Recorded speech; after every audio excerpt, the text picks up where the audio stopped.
الحمدللہ سورہ بقرہ کے 18 رکوع تفسیر کے ساتھ مکمل ہو گئے تھے اور 19واں رکوع جو ہے وہ ہم آج انشاءاللہ شروع کریں گے۔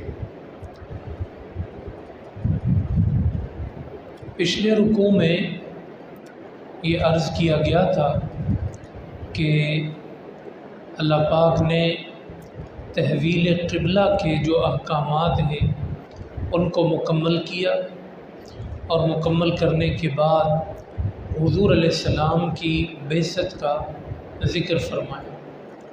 حضور علیہ السلام کی بعثت کے جو مقاصد ہیں ان کو بیان فرمایا، اور اب جو ہے جو رکوع آج ہم پڑھ رہے ہیں اس میں اللہ رب العالمین نے مسلمانوں کو باقاعدہ مخاطب فرمایا۔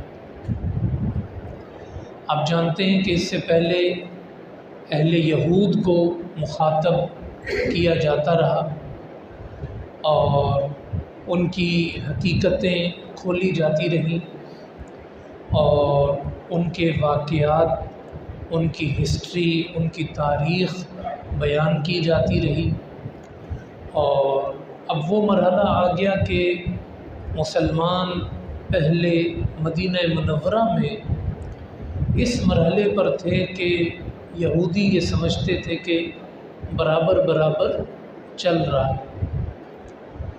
مگر جب انہوں نے اپنا قبلہ بھی پھیر لیا، تحویل قبلہ ہو گئی، بیت المقدس سے بیت اللہ کی طرف مڑ گئے، تو اب یہودیوں نے بھی اپنا رخ پھیرنا شروع کر دیا۔ تو ظاہر ہے کہ ایک شہر کی جو ایکول پاورز ہیں، یہود، عیسائی، مشرک، مسلم، تو جب ان میں سے کچھ پاورز جو ہیں وہ دشمن بننا شروع ہوں گی تو پھر ظاہر ہے کہ انسان کے لیے مشکلات شروع ہو جائیں۔ اب وہ مرحلہ تھا کہ ہر ایک کو سمجھ آ گئی تھی کہ یہ مسلمان کوئی رسم لے کر نہیں آئے، یہ کوئی ٹیمپریری، وقتی، عارضی، کوئی ایک دو دن کی بات، ایک دو دن کا جوش، ایک دو دن کی باتیں، ایک دو دن کے دعوے، ایک دو دن کے واقعات سنا کے جانے والے نہیں۔ یہ تو یہاں کی معیشت پہ بھی ان کا کنٹرول ہو رہا ہے، معاشرت پر بھی ان کا کنٹرول ہو رہا ہے، لوگ تیزی سے ان کے ساتھ شامل ہو رہے ہیں، مسلمان ہوتے جا رہے ہیں۔ تو ہر ایک کو جب یہ محسوس ہوتا ہے کہ میں کہاں ہوں، میں تو ختم ہو جاؤں گا، تو پھر انسان اپنی بقا کی جنگ لڑتا ہے۔ تو یہود نے، دیگر کافروں نے یہی کرنا شروع کیا کہ اب انہوں نے کہا کہ ہم اپنی بقا کی جنگ لڑیں گے، اور انہوں نے مسلمانوں کے خلاف پھر سازشیں شروع کی۔ تو پچھلے رکوع میں ہم نے وہ تحویل قبلہ اور جو اس کے اثرات آ سکتے ہیں اشارتاً وہ ہم نے ذکر کر دیے تھے۔ اب آج کے رکوع میں اللہ پاک مخاطب کر رہا ہے ایمان والوں۔ اب ایمان والوں سے خالص خطاب، آپ کو بیت اللہ کی مرکزیت بھی دے دی، پاور بھی دے دی، قومیت بھی دے دی، شہر بھی دے دیا، حکمرانی بھی دے دی، تبلیغ کے لیے راستے بھی کھل گئے، سب کچھ آپ کو عطا کر دیا۔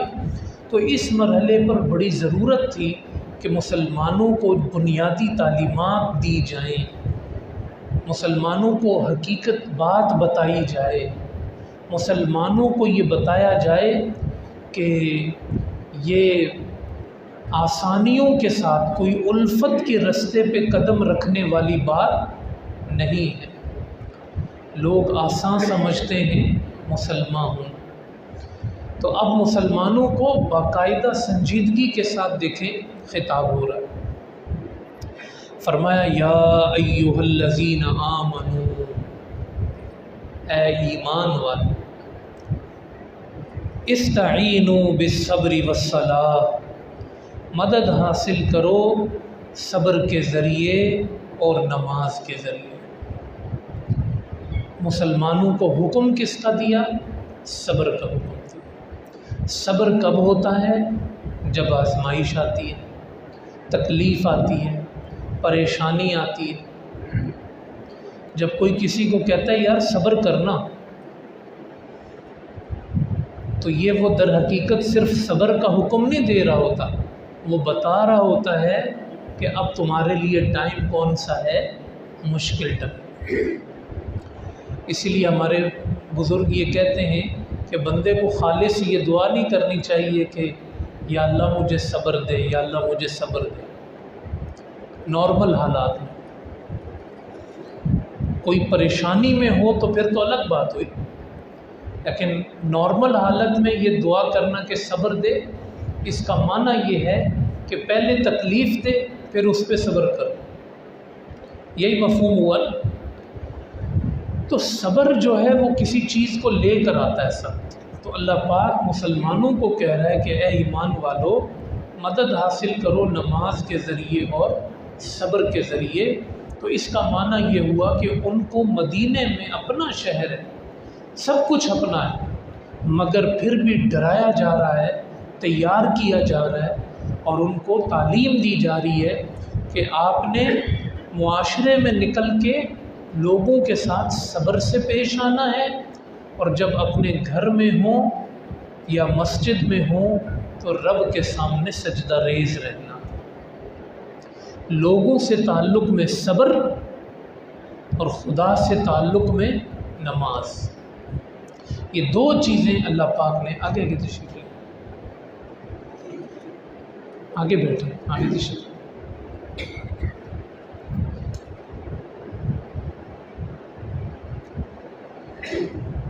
اس سے پہلے جب ہم نے یہودیوں کا تذکرہ پہلے پارے میں چوتھے پانچویں رکوع میں جب بات شروع ہو رہی تھی یہود کی، تو وہاں پر بھی ان کو بھی اللہ پاک نے یہ ذکر کیا تھا کہ مدد حاصل کرو نماز کے ذریعے اور صبر کے ذریعے۔ یہ آیت اب مومنوں کے لیے الگ آئی، مومنوں کو بھی اسی بات کا اللہ پاک نے حکم دیا کہ اے ایمان والو مدد حاصل کرو نماز کے ذریعے، صبر کے ذریعے اور نماز کے ذریعے۔ ان اللہ مع الصابرین، بے شک اللہ صبر کرنے والوں کے ساتھ ہے۔ وہاں پہ کیا فرمایا تھا؟ وَاسْتَعِینُوا بِالصَّبْرِ وَالصَّلَاةِ وَإِنَّهَا لَكَبِیرَةٌ إِلَّا عَلَى الْخَاشِعِینَ، اور یہ نماز بھاری ہے مگر ان لوگوں پہ بھاری نہیں ہے جو خدا سے ڈرنے والے، یعنی دو چیزوں کا حکم دیا، اس کو سمجھیں، صبر اور نماز۔ پہلی دفعہ جب اس کا حکم آیا تو کمنٹ پھر نماز پہ کی، مدد حاصل کرو صبر کے ذریعے نماز کے ذریعے، یہ نماز بھاری ہے مگر ان لوگوں پہ بھاری نہیں جو ڈرنے والے۔ وہاں دو چیزوں میں کمنٹ کس پہ ہوا؟ نماز پہ ہوا۔ یہاں جب دو چیزوں کا حکم دیا کہ مدد حاصل کرو صبر کے ذریعے اور نماز کے ذریعے، تو اب کمنٹ صبر پہ کیا، پہلے کمنٹ کس پہ کیا تھا؟ نماز پہ، اب یہاں کمنٹ کس پہ کیا؟ صبر پہ۔ ان اللہ مع الصابرین، بے شک اللہ صبر کرنے والوں کے ساتھ ہے۔ ایک ایک پہلو لے لیا۔ وہاں پہ کہا کہ نماز بھاری ہے مگر جو ڈرنے والے ہیں ان پہ بھاری نہیں۔ صبر کے بھاری ہونے کا ذکر نہیں کیا وہاں، صبر کا تو سب کو پتہ ہے وہ بھاری ہے، آپ کو بھی پتہ ہے مجھے بھی پتہ ہے۔ کیا صبر کرنا آسان ہے؟ نہیں۔ نماز کے بارے میں کوئی سستی کر سکتا تھا، یار پڑھ لیں، اللہ نے متوجہ کیا نہیں یہ بھاری بھی ہو جاتی ہے۔ جیسے ہم عشاء کی نماز کبھی چھوٹ رہی ہوتی ہے تو ہم کہتے ہیں یار لیٹ نہیں کرو ورنہ رات کو پڑھ نہیں سکیں گے، ہوتا ہے نا، جلدی سے نماز پڑھ لو ورنہ رہ جائے گی۔ اللہ نے متوجہ کیا ہے کہ یہ بھاری بھی ہو جاتی ہے۔ صبر کا تو سب کو پتہ ہے کہ وہ بھاری ہے، تو وہاں صبر کے بارے میں کوئی بات نہیں کی تھی، کہا تھا نماز بھاری ہے، اس کا خیال رکھو، اللہ سے ڈرتے رہو گے تو بھاری نہیں بنے گی۔ اور یہاں کہا کہ مدد حاصل کرو صبر کے ذریعے اور نماز کے ذریعے. اب صبر پہ کمنٹ کیا، وہ کیا تھا؟ ان اللہ مع الصابرین، اللہ صبر کرنے والوں کے ساتھ ہے. تو یا اللہ نماز کا بھی تو آپ نے حکم دیا ہے. کہا نماز کا تو سب کو پتہ ہے کہ جو نماز پڑھتا ہے اللہ اس کے ساتھ ہے. دیکھ رہے نا، چیزیں دو ہیں. یہ نہیں کہا کہ اللہ نماز والوں کے ساتھ ہے اور صبر والوں کے ساتھ ہے. چیزیں دو، جیسے پہلے وہاں دو چیزیں نماز پہ کمنٹ، اس میں بھی حکمت. یہاں بھی چیزیں دو، کمنٹ کس پہ؟ صبر پہ. اللہ صبر والوں کے ساتھ. صبر اور نماز کے ذریعے مدد حاصل کرو، اللہ صبر والوں کے ساتھ ہے. تو یہ اللہ حکم تو نماز کا بھی ہے. کہا جو سجدے کرتا ہے، جو رکوع کرتا ہے، جو تلاوتیں کرتا ہے، صبح و شام خدا کے ہاں کھڑا ہوتا ہے، اس کا کس کو شک ہے کہ اللہ اس کے ساتھ ہے؟ یقیناً اللہ اس کے ساتھ. ہاں، صبر کرنے والے کے ساتھ اللہ ہے، یہ تمہیں بتانے کی ضرورت ہے. کیونکہ کسی پہ تکلیف آ جاتی ہے، لوگ کہتے ہیں یار پتہ نہیں اس نے کیا کیا ہو، پتہ نہیں کیا ہو گیا اس کے ساتھ، اس نے کیا کر دی. جس پر آزمائش آ رہی ہے ضروری نہیں ہے کہ وہ عذاب ہو، اور وہ اس آزمائش پہ صبر بھی کر رہا ہے. تو یہ اس بات کی اللہ کہہ رہا ہے یہ علامت ہے، سمجھ لو کہ مشکلوں سے ہنستے ہوئے گزرنے والے اور مشکلوں میں خدا کو یاد کرنے والے اور مشکلوں میں خدا پہ توکل کرنے والے اور مشکلوں میں خدا سے راضی رہنے والے، فرمایا سن لو ان اللہ مع الصابرین، انہی صابروں کے ساتھ خدا. کوئی کہے جی امام حسین رضی اللہ تعالیٰ عنہ کے تو سارے بچے کٹ گئے، شہید ہو گئے. 22 بچے کٹے، شہید ہوئے. ان کی فیملی کے اپنے بچے، بھائی کے بچے، کزنز کے بچے 22. آنے واحد میں، یعنی ایک دن میں جس کی فیملی کے 22 نوجوان شہید ہو جائیں تو کوئی ان کے بارے میں کیا سوچے گا؟ اللہ نے بتا دیا، تمہیں سوچنے کی ضرورت نہیں ہے. میں اعلان کرتا ہوں کہ حسین کا صبر بھی تم نے دیکھا، اس کی تکلیفیں بھی تم نے دیکھی، تو پھر نوید سن لو ان اللہ مع الصابرین، حسین خدا کے ساتھ ہے اور خدا حسین کے ساتھ. جس واقعے کو بھی آپ اٹھا کر دیکھیں گے، صبر جہاں کار فرما ہے، تکلیف جہاں کار فرما ہے، اور پھر اس پر خدا کی رضا. میں تجھ سے راضی یا تکلیف چھوٹی ہے یہ بڑی، اس سے کوئی سروکار نہیں. تو اللہ فرماتا ہے کہ اے ایمان والو، یہ اپنی ساری زندگی میں اپنا معمول بنا لو، اپنی ساری زندگی میں یہ معمول بنا لو. اللہ صبر والوں کے ساتھ ہے، صبر کرو. یہ 2 پر ہیں آپ کے. مومن کے پر کتنے؟ مومن کہتا ہے جی مجھے پرواز کرنی ہے، خدا تک پہنچنا ہے. مومن کہتا ہے جی مجھے خدا سے ملنا ہے، روحانی بلندی چاہیے مجھے. تو اللہ نے فرمایا ٹھیک ہے، ہم تمہیں 2 پر عطا کرتے. ایک پر صبر کا ہے، ایک پر نماز کا ہے.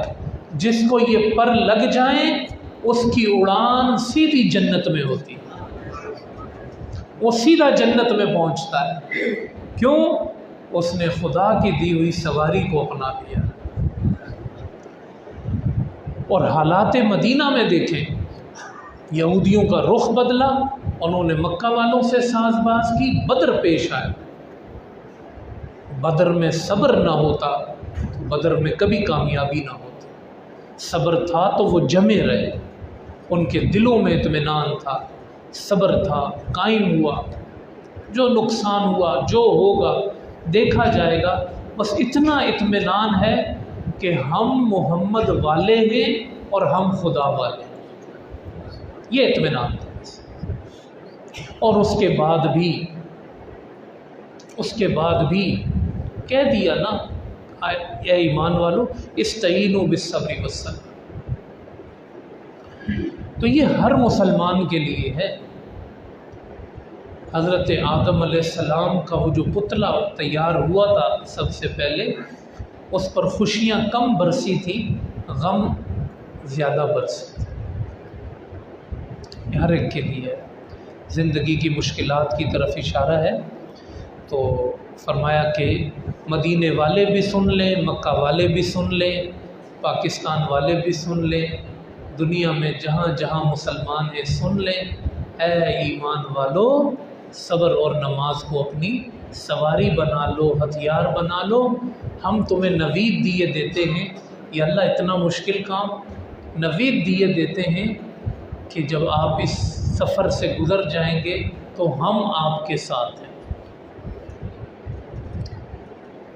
اس سے بڑی کوئی بات نہیں،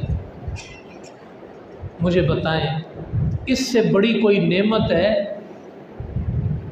کہ کسی بندے کے ساتھ خدا ہو؟ ذرا اس کو محسوس کریں، معیت کو، معیت، ساتھ ہونا، ساتھ ہونا۔ وہ جیسے شعر ہے کہ محمد سے وفا تو نے تو ہم تیرے، یہ جہاں چیز ہے کیا لوح و قلم تیرے۔ لوگ خوش ہوتے ہیں دوسرے مصرے پہ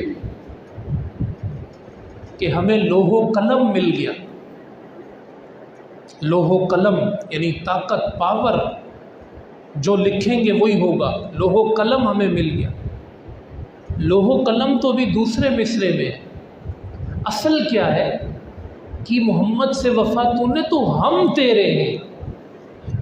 اصل یہ ہے، اللہ کہتا ہے ہم تیرے ہیں۔ مجھے بتاؤ خدا جس کا ہو لوح و قلم بھی تو اسی کا ہوگا۔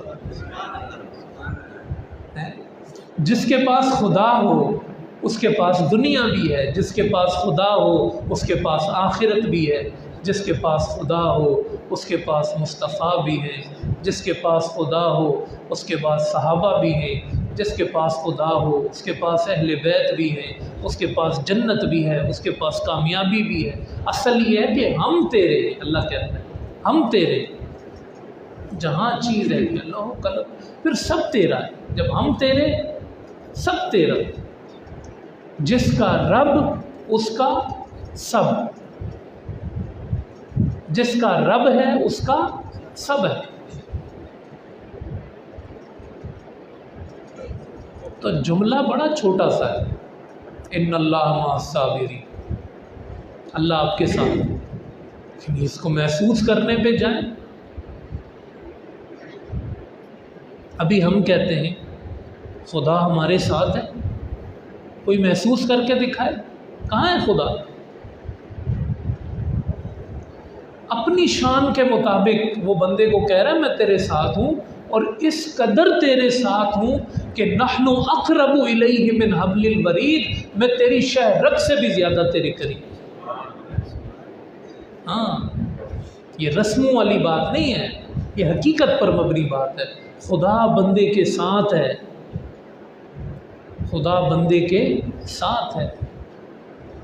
وہ معیت، وہ کنیکشن،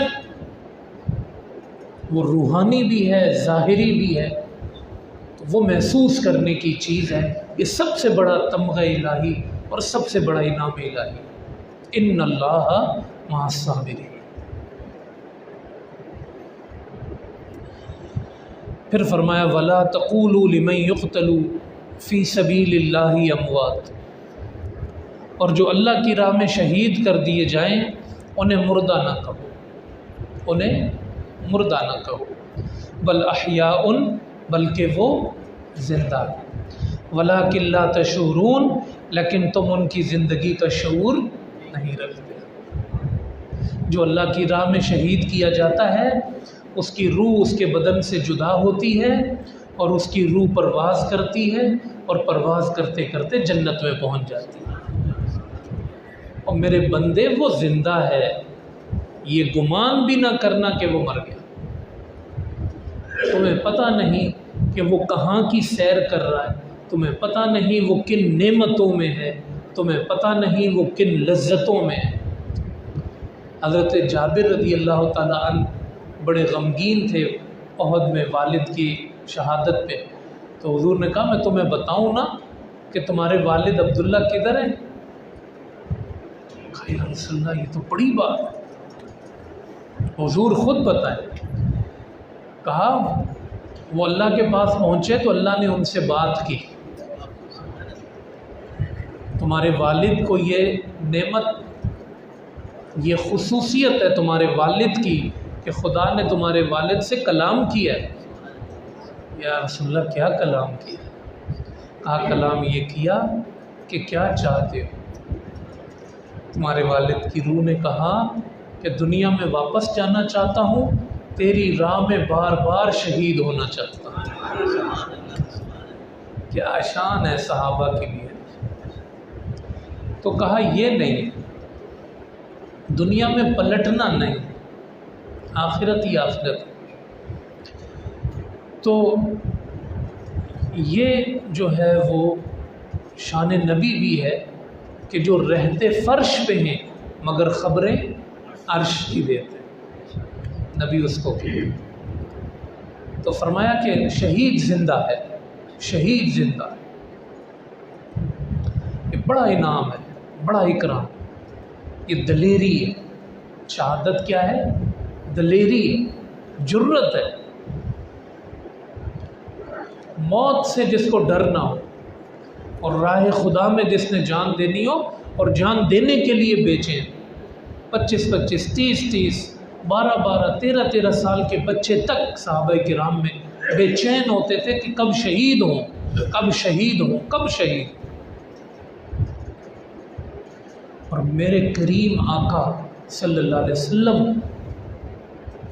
کیونکہ اللہ نے ان سے وعدہ لیا تھا کہ کوئی کافر آپ کو نقصان نہیں پہنچا سکتا، شہید نہیں کر سکتا، مار نہیں سکتا، اس لیے شہادت ہوئی نہیں۔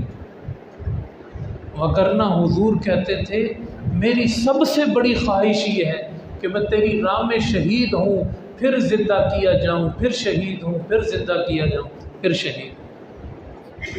ہمارے نبی کی سب سے بڑی خواہش اس کی راہ میں، شیطان کی راہ میں نہیں، اس کی راہ میں اپنی جان دے دوں۔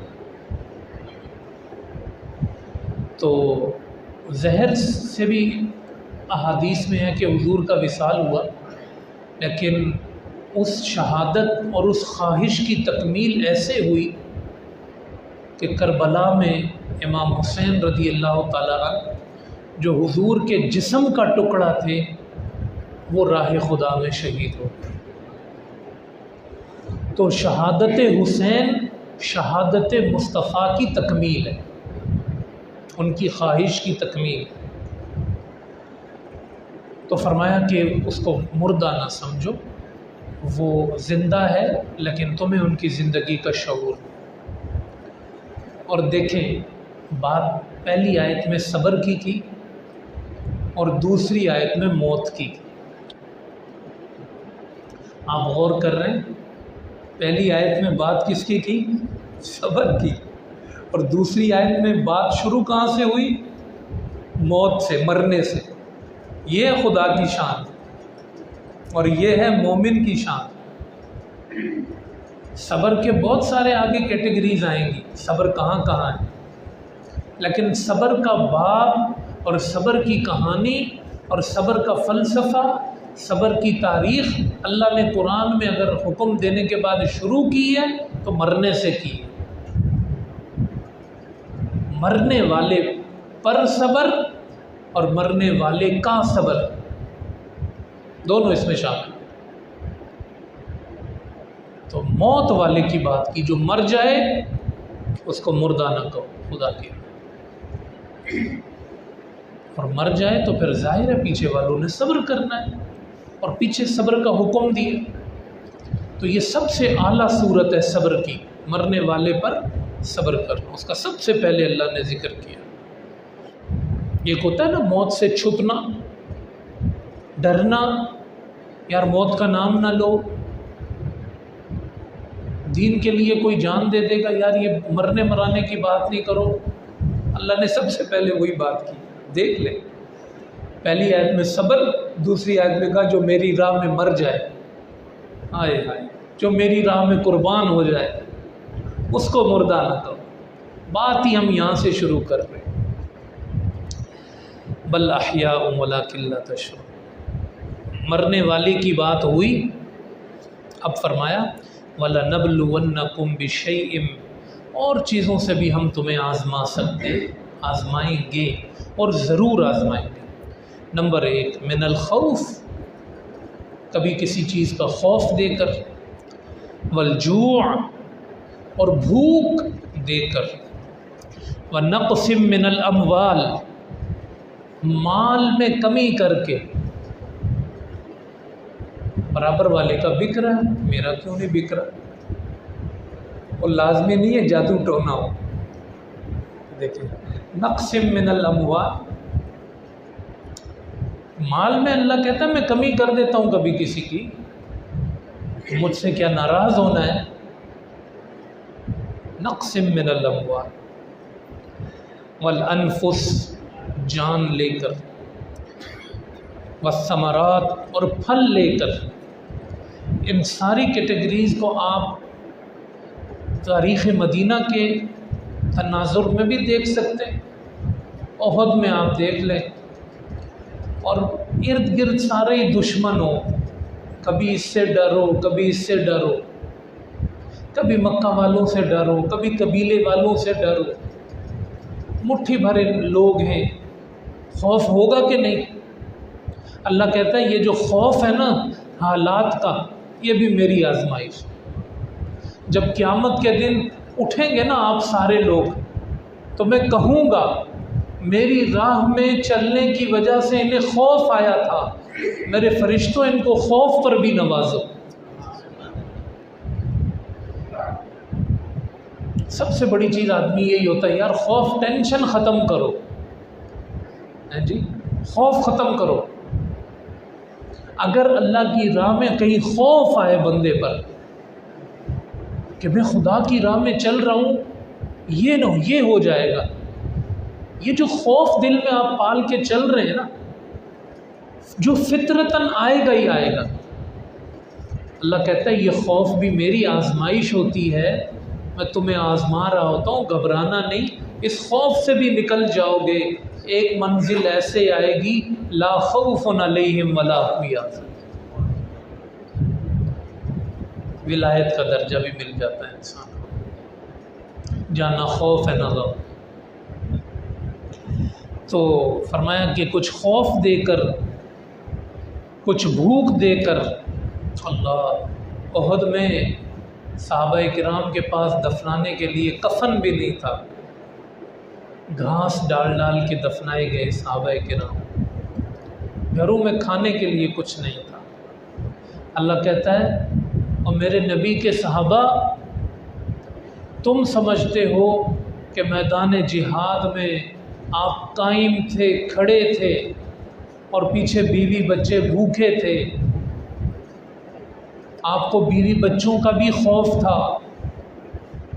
آپ جس خوف سے گزرے اور آپ کے گھر والے جس بھوک سے گزرے، یہ بھی آپ کو خدا نہیں دی تھی، یہ بھی ہم نے آزمایا، یہ بھی ہم نے آزمایا.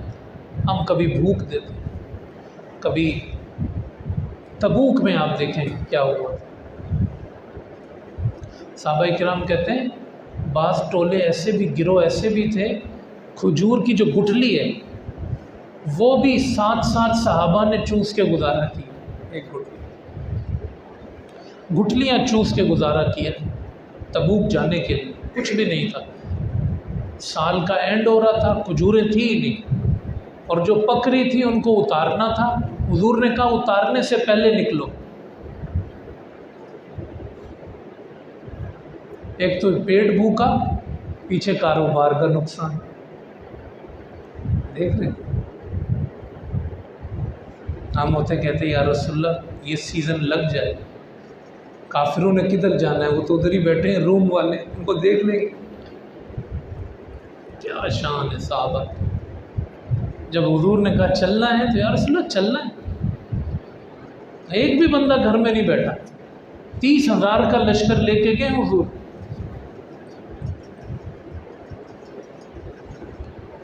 جی 30,000 کا لشکر لے کر گئے.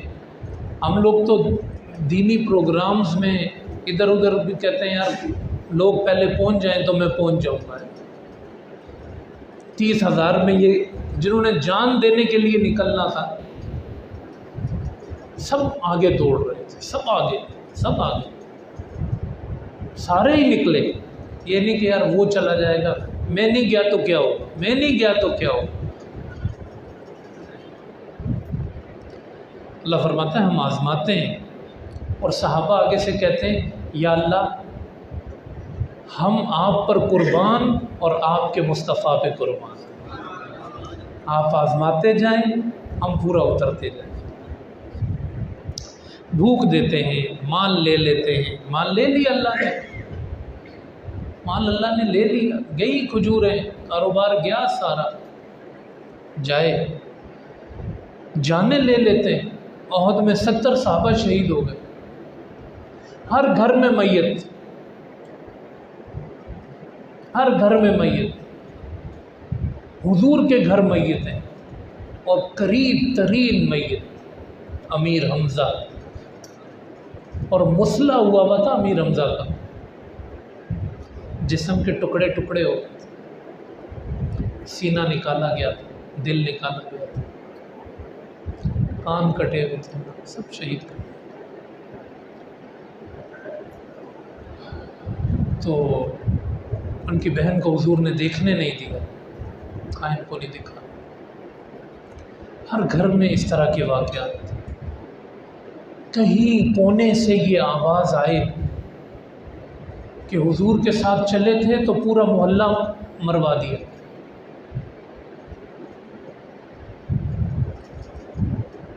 اگر خدا ہمارے ساتھ تھا تو مرے کیوں؟ کہ فطرت ہے نا انسان کی، وہ کہہ سکتا تھا. کبھی سنا آپ نے احد کا واقعہ سنتے ہوئے کہ صحابہ نے اس طرح کی بات کی ہو؟ بلکہ یہ خطرہ تھا کہ کافر ابھی تو جو نقصان پہنچا کے غلطی کر کے چلے گئے، اگر وہ چاہتے تو مدینے میں انٹر ہو جاتے اور سب کو مار کے مدینے پہ قبضہ کر لیتے. لیکن ان کے بھی عقل معوف ہو گئی، چلے گئے. تو حضور نے کہا کہ تلواریں اٹھاؤ، چلتے ان کے پیچھے، تاکہ جب ان کو واپس یاد آئے کہ یار ہم کیا کر کے آگے، تو یہ نہ سوچیں کہ واپس چل کے ماریں. ان کو پتہ چلے کہ مسلمان پیچھے آ رہے تو ڈر کے آگے بھاگیں وہ مضبوط ہیں. اور ایسے ہی ہوا. خالد بن ولید ابھی مسلمان نہیں ہوئے تھے، وہ لیڈر تھے، جرنیل تھے.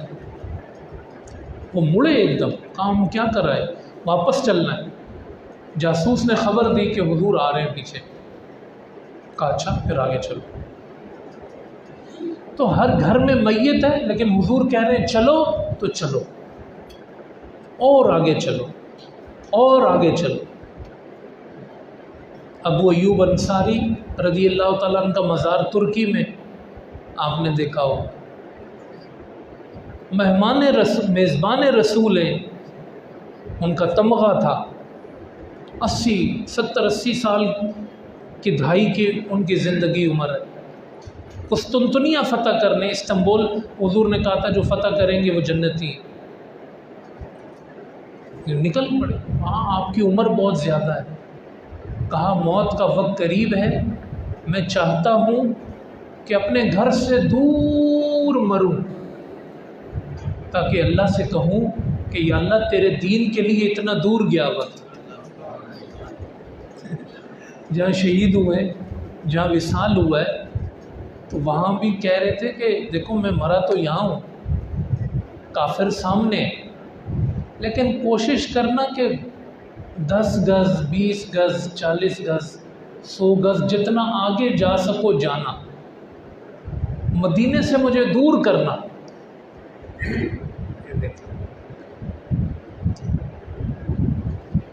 ہمارا تو بیٹھنے والا عشق ہے نا، کہ در رسول پہ بیٹھے رہیں، اپنی ذمہ داریاں پوری ہوں نہ ہوں.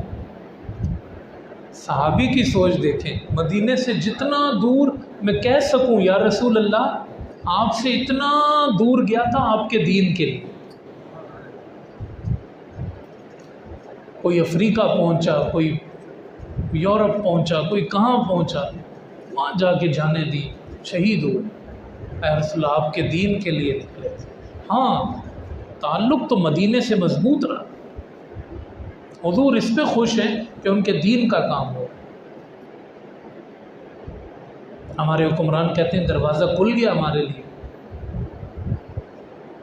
دروازہ کھل گیا. حضور دیکھ رہے ہیں تجھے ظالم کہ تو نے لوگوں کا حال کیا کر رکھا ہے.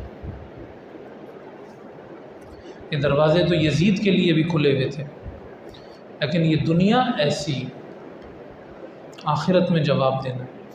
تو آپ محسوس کر رہے ہیں ان آیات کو، یہ بڑی اہم آیات ہیں قرآن کریم کی. میں نے ان پر تھوڑی ڈیٹیل سے بات کی ہے تاکہ ہم لوگ صرف ان آیات کو سن کر نکلا نہ کریں. یہ بڑی مشہور آیات ہیں لیکن بہت معنی خیز ہے.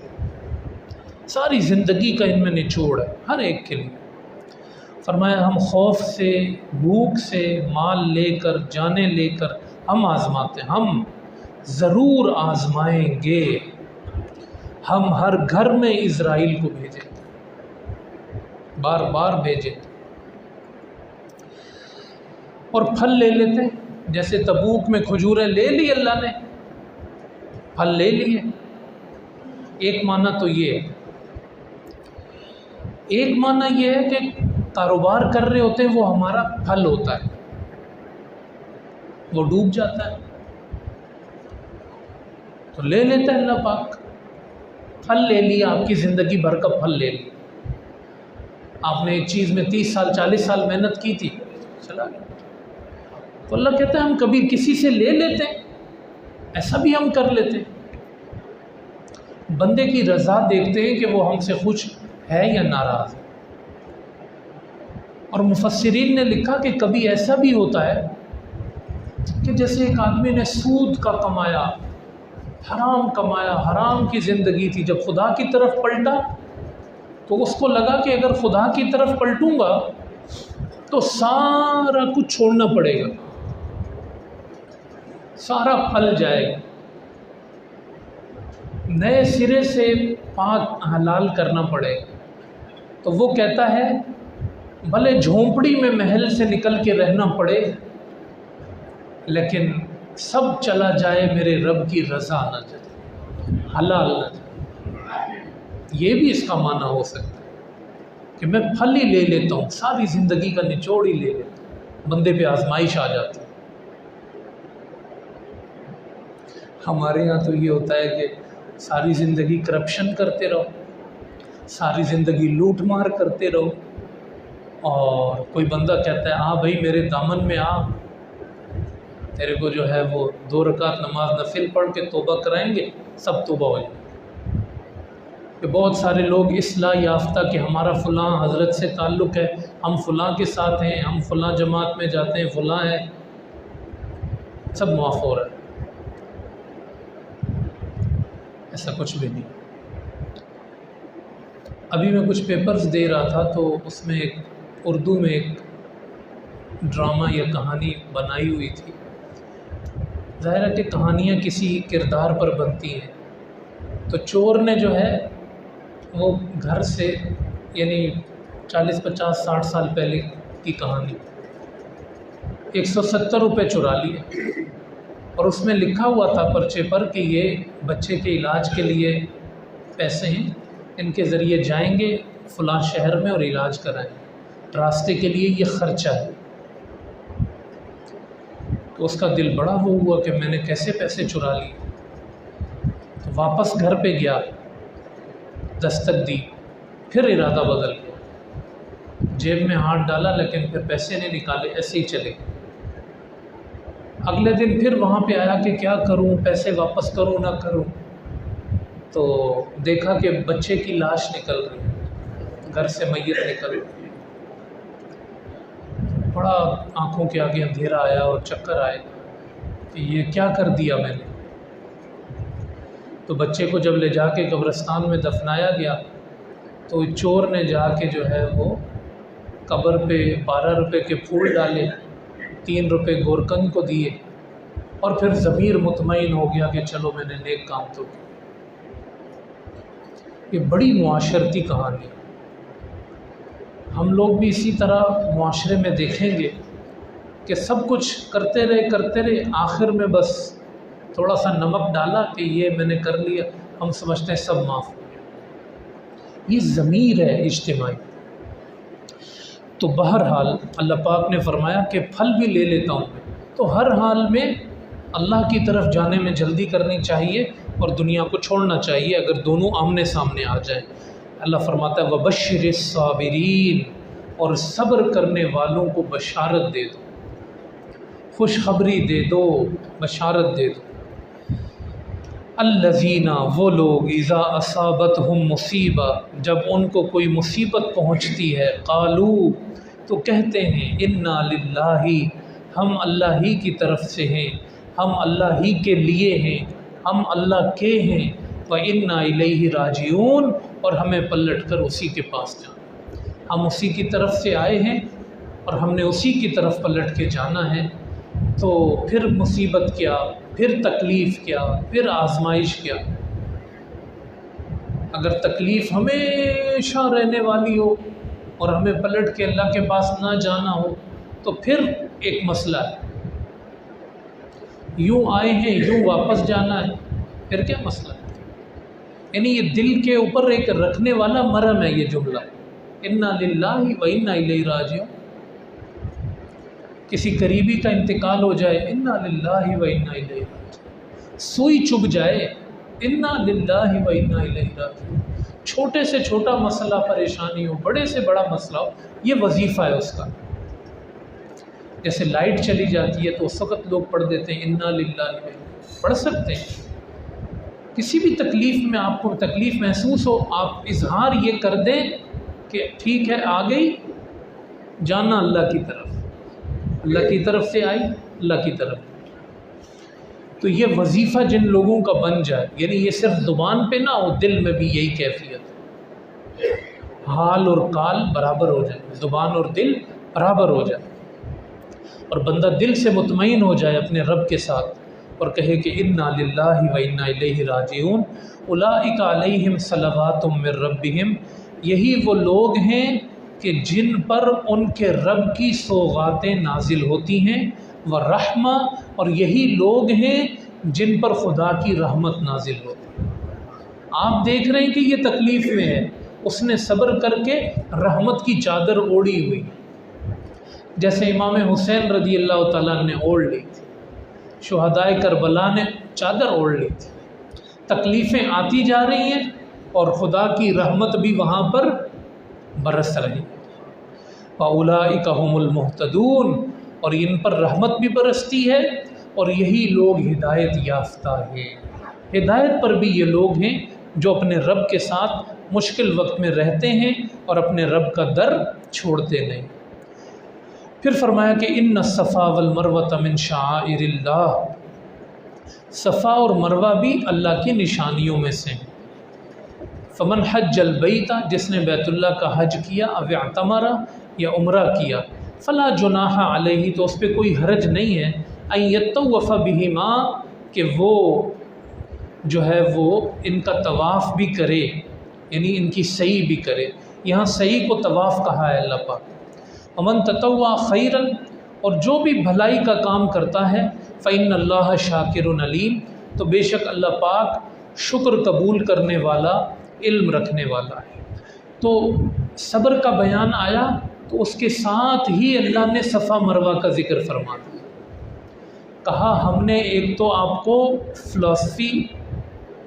فلسفہ بتایا اور اب اس کا پریکٹیکل آپ کو بتاتے ہیں کہ ایسا مرحلہ صفا مروہ پہ بھی ہوا۔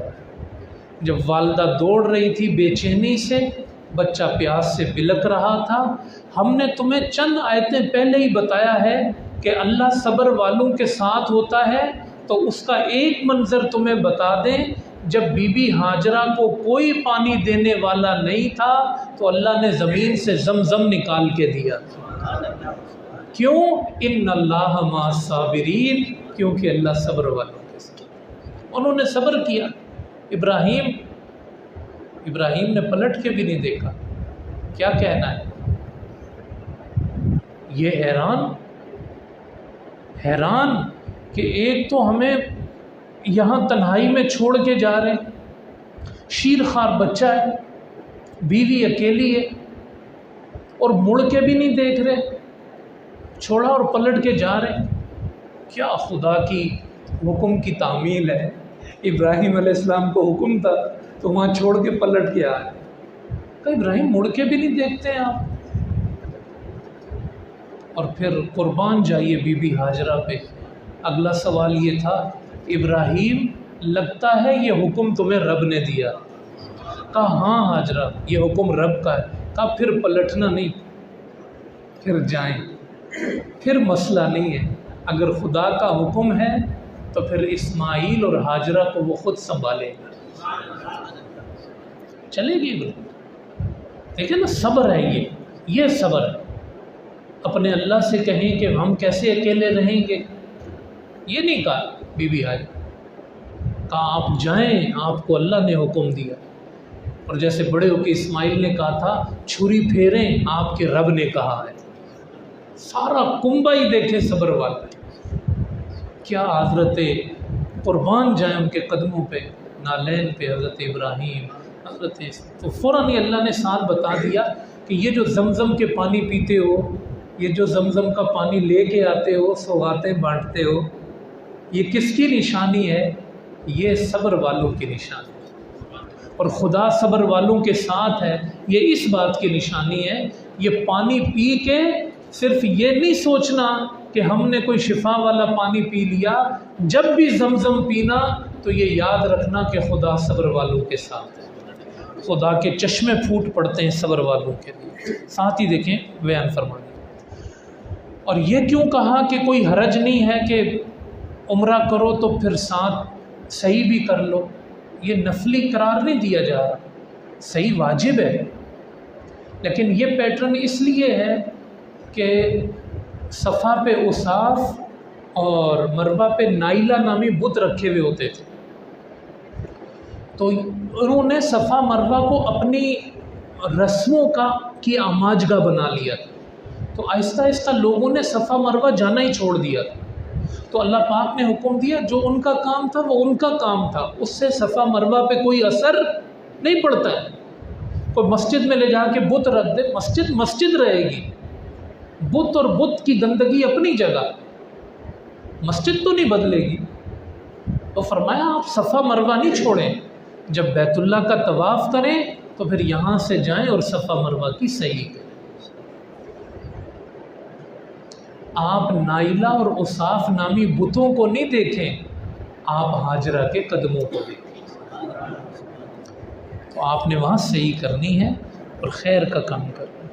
پھر اس کا خلاصہ آگے بیان فرما دیا، ان الذین یکتمون ما انزلنا من البینات، وہ لوگ جو ہماری نازل کردہ نشانیوں کو چھپاتے ہیں، والہدا اور ہدایت کو چھپاتے ہیں، من بعد ما، کتنا کھول کے اللہ نے بیان کیا، دیکھو کہ ماروں گا، یہی ہے نا، مردے کو مردہ نہیں کہو شہید کو، تو یعنی اللہ مارے گا نا، وہ محیی بھی ہے، وہ ممیت بھی ہے، اس نے کھل کے بتایا سارا، دنیا میں سب اس نے بتا دیا۔ اللہ کی نشانیوں اور ہدایت کو جو لوگ چھپاتے ہیں، بات اس کے کہ ہم نے یہ چیزیں آپ کے لیے لوگوں کے لیے واضح کر دی ہیں فی الکتاب، کتاب میں، جو یہ چھپانے والے ہیں نا دین کو، کہ دین کی بات نہیں کرو، دین کا حوالہ نہیں دو، اولئک یلعنہم اللہ، دین چھپانے والوں پہ اللہ لعنت کرتا ہے، وَيَلْعَنُهُمُ اللَّاعِنُونَ، اور لعنت کرنے والے لعنت کرتے ہیں، خدا بھی لعنت کرتا ہے، لعنت کرنے والے بھی لعنت کرتے ہیں، خدا کا لشکر ہے، فرشتے ہیں، نبی ہیں، شہید ہیں، سب لعنت کرتے ہیں، إِلَّا الَّذِينَ، ہاں تابو، جس کی آنکھیں کھل گئی، اس نے توبہ کر لی، وَأَصْلَحُوا، اور اپنی اصلاح کر لی، وَبَيَّنُوا، اور پھر اس نے دین بیان کرنا شروع کر دیا، پہلے چھپاتا تھا اب بتاتا ہے، فَأُولَئِكَ أَتُوبُ عَلَيْهِمْ، تو میں ان کی توبہ قبول کرتا ہوں، وَأَنَا التَّوَّابُ الرَّحِيمُ، میں ہوں ہی تواب اور میں ہوں ہی رحیم۔ دین پہ کوئی کمپرومائز نہیں، یہ سختی آپ دیکھ لیں، یہ میرے جملے نہیں ہیں۔ آیت کا ترجمہ دوبارہ دیکھ لیں، جو میری نازل کردہ نشانیوں کو، آیتوں کو چھپاتا ہے، اس پہ میری لعنت، میرے لشکر کی لعنت۔ ہاں وہ لوگ جنہوں نے توبہ کی، اپنی اصلاح کی، وبینوا، اور دین بیان کرنا شروع کیا۔ فاولئک، یہودیوں نے یہی کیا تھا، اپنا کوئی عمل غلط ہے تو کتاب ہی بند کر دی۔ کتاب اگر بتائیں گے تو بولیں گے آپ کیا کر رہے ہیں، تو دین ہی چھپا دی اپنی وجہ سے۔ خدا نے لعنت نازل کی یہودیوں پر۔ تو ہمیں بھی بتا رہے اللہ پاک، آپ یہ کریں گے، اللہ کا قانون ایک ہی ہے، کوئی مسلمان دین چھپائے گا، خدا کی لعنت۔ کمپرومائز، دین پہ کبھی بھی کمپرومائز نہیں کرے۔ جب دین کی بات آئے تو دین کی بات کرے، اپنے دین کو کبھی نیچے نہ ہونے دے، شرمندہ نہ ہونے دے۔ اگر کسی مجلس میں کوئی بیٹھ کے کہے یار ہمارا دین تو ایسے ہی ہے، وہ کفر میں گیا اور خدا کی لعنت میں گیا، اس سے کوئی غداری نہیں۔ ان الذین کفروا، بے شک وہ لوگ جو کفر کرتے ہیں، وماتوا وہم کفار، اور مر جاتے ہیں اور کافر ہی مرتے ہیں، اولئک علیہم لعنت اللہ، ان پر بھی اللہ کی لعنت، والملائکہ، سارے فرشتوں کی لعنت، والناس اجمعین، اور سارے لوگوں کی اللہ کہتا ہے لعنت۔ جو کافر مرا، اللہ ہم سب کو اسلام کی زندگی اور اسلام کی موت نصیب فرمائے۔ بہت بڑی بات ہے یہ، بندہ کافر دنیا سے چلا جائے، اللہ ہمیں محفوظ فرمائے۔ خالدین فیہا، ہمیشہ جہنم میں رہیں گے، لا یخفف عنہم العذاب، اللہ کا غصہ دیکھیں آپ، فرمایا عذاب چھوڑنا، جہنم سے نکالنا تو دور کی بات، اللہ ان کے عذاب میں کمی بھی نہیں کرے گا، لا یخفف، ہلکا بھی نہیں کرے گا ان کا عذاب، ولا ہم ینظرون، اور نہ پھر ان کو کوئی مہلت دے گا۔ موت آ گئی، ختم، اب کوئی مہلت نہیں۔ 60 سال دیے، 50 سال دیے، 40 سال دیے، درخت دیکھے، سمندر دیکھے، آسمان دیکھا، کوئی بندہ دیکھا تھا جو کہتا تھا میں نے آسمان بنایا؟ تو پھر بھی کہتا ہے میرے بت نے آسمان بنایا؟ نہ، سمجھ جاؤ، سمجھ جاؤ، یہ آیتیں یعنی کافروں کو کہہ رہی۔ فرمایا جب مر گئے، لا ینظرون، کوئی مہلت نہیں۔ اور آخری آیت اس رکوع کی، وَإِلَٰهُكُمْ، کیا روب ہے، کیا روب ہے، وَإِلَٰهُكُمْ إِلَٰهٌ وَاحِدٌ، تمہارا معبود ایک ہی ہے، لا الہ الا ہو۔ پھر اسی جملے کو پھر دہرایا، لا الہ الا ہو، اس کے علاوہ کوئی معبود نہیں، الرحمن الرحیم، بڑی تم پہ رحمت کر رہا ہے، اتنا تمہیں بتا رہا ہے بار بار۔ کسی بندے کو آپ نے مارنا نہ ہو نا، آپ اس کو خالی جا کے یہ کہتے رہیں بھائی سمجھ جاؤ، سمجھ جاؤ، سمجھ جاؤ، اگلا اس کو کہے گا یار تم سمجھاتے ہی رہتے ہو، کچھ میرا بگاڑ سکتے ہو؟ دیکھیں اس طرح کا ذہن کافروں کا تھا، حضور سے کہتے تھے آپ کہتے ہیں ایک عذاب آئے گا، بھائی وہ کب آئے گا؟ پتھر برسیں گے، کب برسیں گے؟ اس کے باوجود خدا نے پتھر نہیں برسائے۔ آپ کسی کو صرف دھمکا رہے ہوں، اگلا کہے جب تو دھمکیاں ہی دیتا رہتا ہے، ہم آپے سے باہر ہو جائیں گے کہ یار اب دھمکی نہیں دینی، اب اس کو مارنا ہی۔ کتنی کیف، اور خدا کا علم دیکھیں آپ، خدا کی برداشت دیکھیں۔ وہ کہتا تھا میں پتھر برسا دوں گا، کہتے برسا، اس نے پھر بھی نہیں برسا۔ 13 سال حضور مکہ میں رہے، پتھر نہیں برسے۔ خدا رحمان ہے کہ نہیں؟ کتنا رحیم ہے خدا۔ بدر میں جا کے پکڑ ہوئی ہے، پھر وہ یہ بھی یہاں سے اٹھ کے گئے خود مار کھانے کے لیے، بڑے بڑے ابو جہل، ابو لہب، سارے ابو جہل مارا گیا، عتبہ، شیبہ سب مارے گئے، بڑے بڑے کافر۔ بدر بہت بڑی جنگ تھی کافروں کے، اللہ کا عذاب آ گیا۔ ہاں اب حضور بدر میں کہہ رہے ہیں کافروں سے، ہاں بھائی بدر والوں سے، جو میں تمہیں کہتا تھا پتہ چل گیا؟ بدر کے کنویں میں جہاں کافر پھینکے ہوئے تھے، حضور نے ان کی روح کو سنائی یہ بات، تم روز کہتے تھے کب آئے گا، آ گیا، اب مہلت نہیں۔ تو یہ ہے کہ خدا کی مہلت ہے ہر بندے کے لیے۔ کہتے ہیں میں رحمان ہوں، رحیم ہوں، آپ کو سمجھا رہا ہوں، سمجھ جائیں، آنکھیں بند ہو جائیں گی، پھر مہلت نہیں دوں گا۔